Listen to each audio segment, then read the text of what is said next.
সারা দেশের মতো মেহেরপুরেও হাম রুবেলা টিকাদান কর্মসূচি শুরু হয়েছে। মেহেরপুর 250 শয্যা বিশিষ্ট জেনারেল হাসপাতাল চত্বর থেকে আরও জানাচ্ছেন প্রতিনিধি জুলফিকার আলী কানন। কানন, টিকাদান কর্মসূচি তো শুরু হয়েছে, এ নিয়ে অভিভাবকদের প্রতিক্রিয়া কেমন দেখতে পাচ্ছেন? ধন্যবাদ শাকিলা। যেমনটি বলছিলেন, সারা দেশের মতো মেহেরপুরেও এই টিকাদান কর্মসূচি শুরু হয়েছে। মেহেরপুরে মূলত সকাল 10:30টার সময় মেহেরপুর জেলা প্রশাসক শিল্পী রানী রায় এবং Meherpur civil surgeon doctor AK Abu Saeed সহ মেহেরপুর পুলিশ সুপার উজ্জ্বল কুমার রায় সহ অন্যান্য কর্মকর্তারা মেহেরপুর 250 শয্যা বিশিষ্ট জেনারেল হাসপাতালে এই টিকাদান কর্মসূচি শুরু করেছেন, আনুষ্ঠানিক উদ্বোধন করেছেন।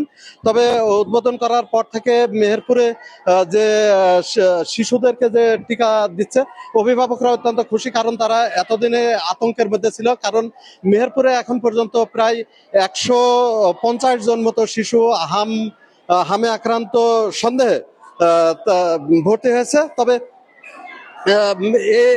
চলতি সময়ে মেহেরপুরে 50,263 জন শিশুকে এই টিকাদান কর্মসূচির আওতায় নিয়ে আসা হয়েছে।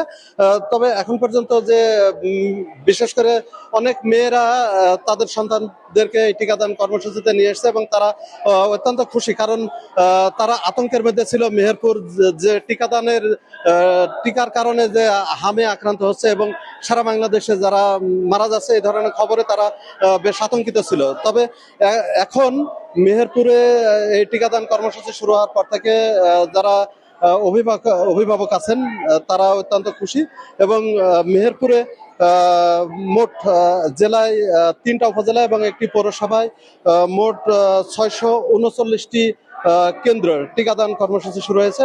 একযোগে এই টিকাদান কর্মসূচি চলছে এবং যতদিন না পর্যন্ত এই টিকাদান কর্মসূচি শেষ হচ্ছে ততদিন এই টিকাদান কর্মসূচি চলবে। তবে মেহেরপুরের জেনারেল হাসপাতাল থেকে টিকাদানের সর্বশেষ তথ্য এ ছিল। শাকিলা।